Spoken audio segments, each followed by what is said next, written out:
Philippe,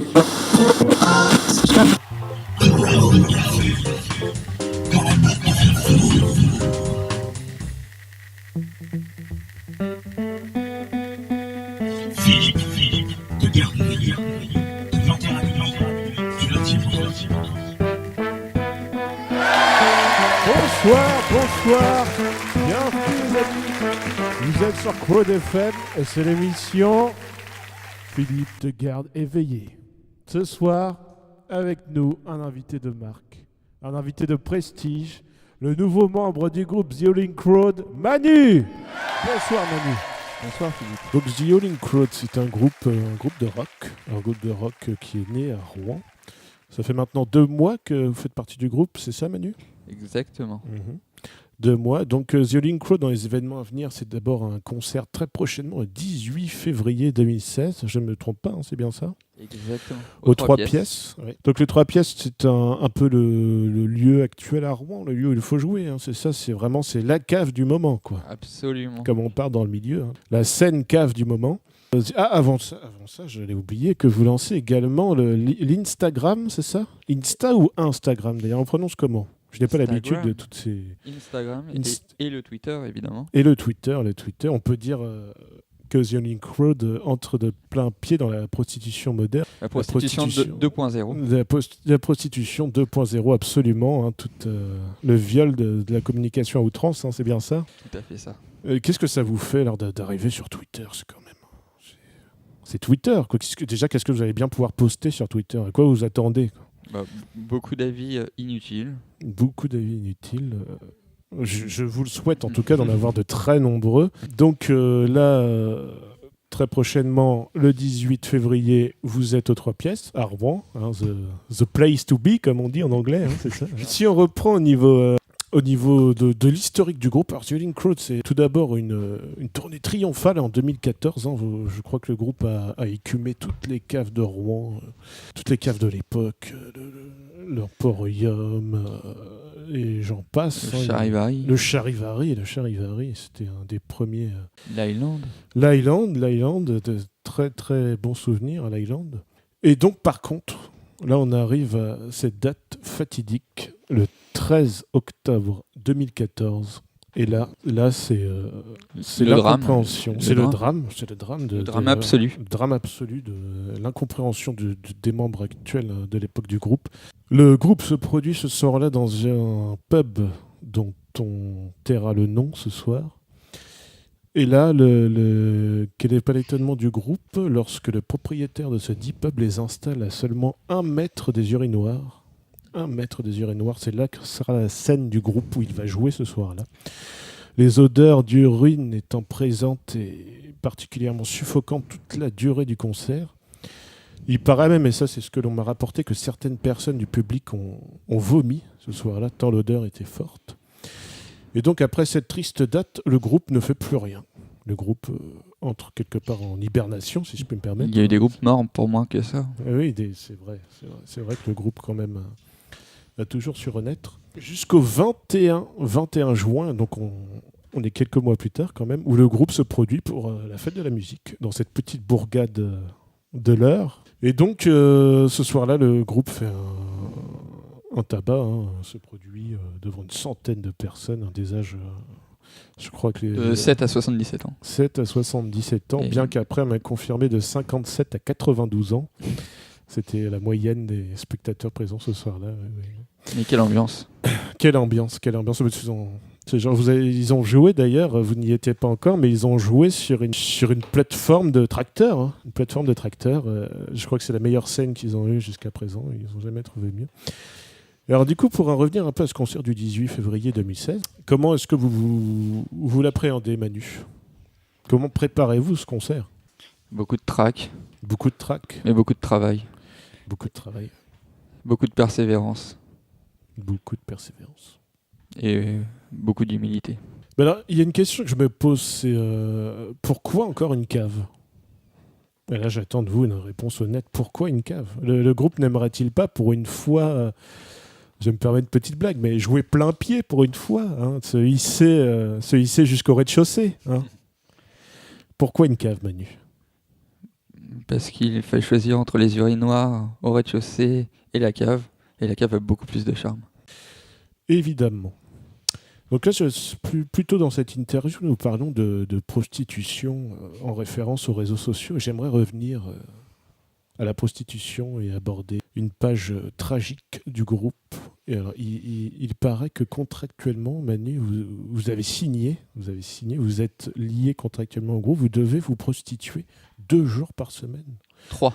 3 jours. Donc c'est le jeudi, le vendredi et le samedi, de 21h à 4h du matin. Pas exactement. En fait, le groupe, dans sa bonté, m'autorise à échanger le jeudi pour le mardi de temps en temps. Le mardi de temps en temps. Merci. Merci, s'ils m'écoutent, je les remercie. Mais je suis persuadé qu'ils nous écoutent ce soir. Ce sont peut-être même les seuls d'ailleurs. Sur cette toute jeune radio que je rappelle, qui débute tout juste, Crowd FM. Vous écoutez actuellement l'émission Philippe te tient éveillé, du lundi au vendredi de 21h à minuit. Et donc il paraîtrait même que dans ce que vous trouvez le groupe sympathique, mais il vous obligerait en plus entre chaque passe à travailler vos parties de basse pour le concert. Est-ce que Oui, c'est vrai ? C'est vrai, c'est absolument vrai. Mais je ne m'en plains pas, ça me permet d'améliorer ma dextérité. J'imagine vos petits doigts engourdis de voir parcourir ce manche de basse dans le froid en attendant le potentiel client. On ne m'appelle pas Manu la paluche pour rien. Oui, c'est vrai. C'est le surnom que vous donnent vos plus fidèles clients, affectueusement, bien sûr. Et donc tout ça dans le seul et unique but de pourvoir aux besoins financiers du groupe, c'est ça ? Absolument. Ouais. On est au fond du trou. Et Donnez, s'il vous plaît. Oui, si les gens nous écoutent, le groupe a un Facebook, vous pouvez donner en achetant vos chansons, mais les gens peuvent acheter les chansons du groupe et donner l'argent qu'ils souhaitent en échange. Mais effectivement, vous pouvez donner juste par pure charité, parce que le rock en France aujourd'hui, c'est suicidaire quelque part, de vouloir faire du rock en France. J'ai envie de pleurer. Oui. Quelques personnes pleurent dans le public d'ailleurs, ce ne sont pas des fans du groupe. Il y en a une qui vomit là. Oui, encore. Mais je crois qu'elle était présente au concert de ce 13 octobre. Alors donc, maintenant, nous allons parler de l'EP que vous allez enregistrer en février et en mars, c'est cela ? C'est bien cela. D'accord, cette EP c'est un album de 4 titres ? Absolument. D'accord. Donc allez-y, je vous écoute. Parlez-moi un peu de cet album à venir. Il y aura 4 titres inédits. Et je peux déjà vous annoncer que le premier single s'appellera The Fog. The Fog, très bien. Le brouillard en français ? C'est ça ? Pas la grenouille. Pas la grenouille, non, à ne pas confondre avec The Frog, surtout. C'est vrai que le niveau d'anglais en France est malheureusement assez bas. Mais nous ne jugeons pas. Nous ne jugeons jamais, surtout pas sur Crowd FM, la seule et unique radio rock en France, je le rappelle. Donc le groupe va proposer de nouvelles images et une iconographie, parce que vous avez décidé de ne pas exposer vos tronches régulièrement. Vous préférez passer par des dessins, des représentations un peu métaphoriques de ce que vos chansons veulent dire, c'est ça ? C'est bien ça. Ce qu'on peut dire déjà, c'est que contrairement à certains groupes de rock, c'est pas sur le physique de vos membres que vous pouvez jouer. C'est évident. Depuis que je suis là, ça a changé un peu la donne. Ouais, ça a même changé clairement la donne. Vous pensez apporter... On pense même à devenir un boys band et à se mettre à danser. Se mettre à danser, c'est une bonne idée. C'est une très bonne idée. Des chorégraphies. Oui, et d'ailleurs je jouerai torse nu. Torse nu ? Manu, écoutez ça, Manu jouera torse nu sur scène. Enfin, sur scène. Sur le carrelage. Sur le carrelage froid d'une cave. Et est-ce que vous voulez rajouter quelque chose ? Pourquoi est-ce qu'on dit oui à un groupe comme The Howling Crowd ? C'est une question que je me pose sans cesse. Comment vous ont-ils recruté ? Est-ce que vous avez passé un casting ? Est-ce que vous aviez été sélectionné ? Est-ce que vous avez été sélectionné parmi un millier de bassistes ? Une centaine ? Une dizaine ? Vous étiez le seul ? Non, il y avait quelques candidats. Quelques candidats. Il y avait Geezer Butler. Geezer Butler ? Ouais, de Black Sabbath. De Black Sabbath ? Qui était refusé. Il n'est pas mort ? Non, pas encore. Ça viendra. D'accord. Il y avait un certain Lemmy, mais Pacemaker a lâché avant. Ouais. Et à son âme. Lemmy, cette émission lui sera dédiée d'ailleurs. D'accord, donc vous avez passé un casting en fait. Absolument. Et vous avez été retenu. Oui, et le fait d'avoir fait la Star Academy 6 m'a beaucoup aidé. Vous a beaucoup aidé, oui. Il paraît que c'est comme ça que le groupe vous a remarqué d'ailleurs, et c'est pour ça que vous avez été sélectionné parmi vos illustres compétiteurs. Et aussi D'accord. parce que j'avais un plus gros sexe. Et aussi parce que vous aviez un plus gros sexe. Ce sera peut-être coupé au montage, je ne sais pas. On verra. On verra. C'est le direct. C'est le direct. Du coup, Donc ça peut pas être coupé au montage. donc ça peut pas être coupé au montage. Effectivement, effectivement. Heureusement que. Et ça fait chier Alexandre. Et ça fait chier Alexandre. Ça fait chier Alexandre. Donc, Paix à son âme. paix à son âme. Alors, sur quoi est-ce qu'on pourra enchaîner, Manu ? Qu'est-ce que vous avez envie de dire maintenant en direct ? Si on parlait de mon sexe. Si on parlait de sexe. On va continuer sur le sexe de Manu. Après tout, c'est une radio libre. Comme toutes les radios libres, elle est très conne. Le clip. Donc, vous avez envie de faire un clip. Absolument. Il y aura donc un clip de prévu. Mais il n'y a pas de date d'arrêté. Il sera fait quand il sera fait. Ouais. On a arrêté 2021 quand même. 2021. La date ouais. butoir.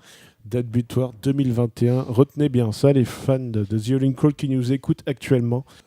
Comme vous me le disiez hors micro, Manu, avant le début de cette émission, le groupe va arrêter de se produire, proposer ses musiques à acheter via Bandcamp. Tout simplement parce que ce sont des enfoirés qui cherchent un profit maximal et qui... Gaucho. Gaucho, oui, on peut le dire. Crowd FM est une radio plutôt Gaucho. à gauche. Donc, vous-même, avant de faire partie du groupe, vous avez acheté l'album du groupe à l'époque, qui n'existe plus vraiment aujourd'hui parce que la production est horrible. Vous l'avez acheté combien ? Beaucoup trop cher. 5-6 euros. 5-6 euros, et le groupe en a retiré à peine 1 euro. 1,30 €, c'est ça ? 1,30 € revient au groupe sur 5,50 €, on va dire, dépensés par Manu, ce qui fait que Bandcamp est une véritable arnaque. Du coup, le groupe a décidé de déménager au niveau de la possibilité d'acheter en ligne, dématérialisé, sur Tipeee, c'est ça ? Tipeee qui est une plateforme qui permet de donner des pourboires au groupe. Un peu comme tous les youtubeurs aujourd'hui qui utilisent cette plateforme. Ça te permet de donner l'argent que vous voulez. L'album sera disponible gratuitement et vous donnerez ce que vous voudrez. Donc, Et en avec amont, des contreparties. Et peut-être des photos de moi. encore des photos de vous, parce que vous êtes un peu le sex appeal du groupe, c'est ça ? J'ai pas besoin de piles. Oui, c'est vrai. Merci de nous le rappeler, Manu.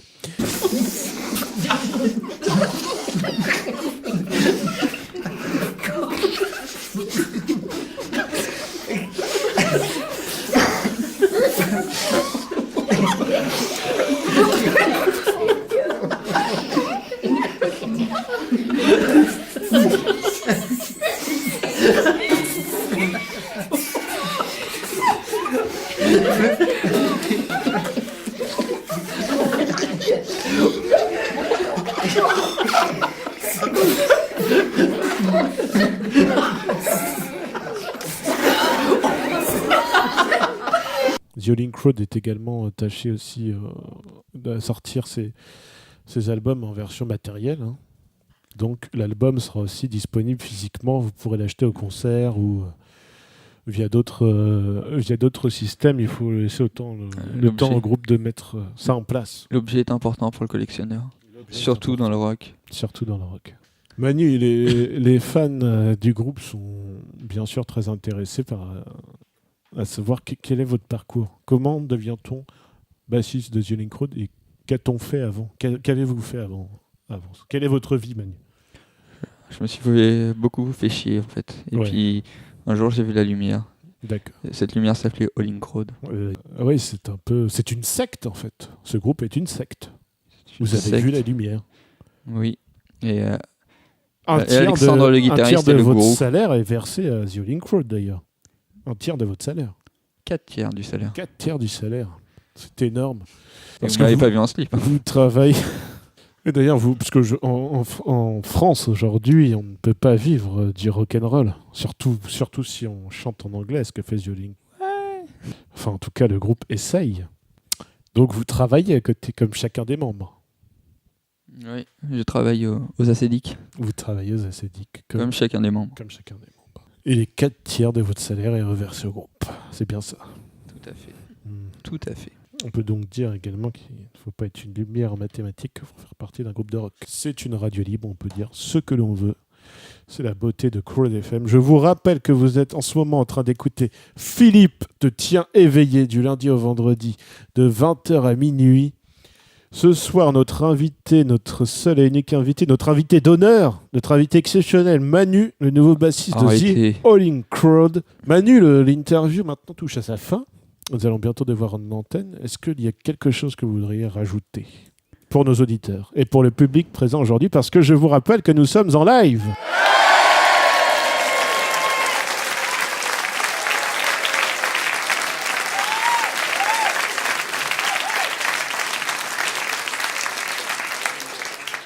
Nous vous écoutons, Manu. Est-ce qu'il y a quelque chose que vous voulez rajouter? Est-ce qu'il y a un message que vous voudriez faire passer? Parce que le rock, ça peut être aussi faire passer des messages. Nous vous écoutons.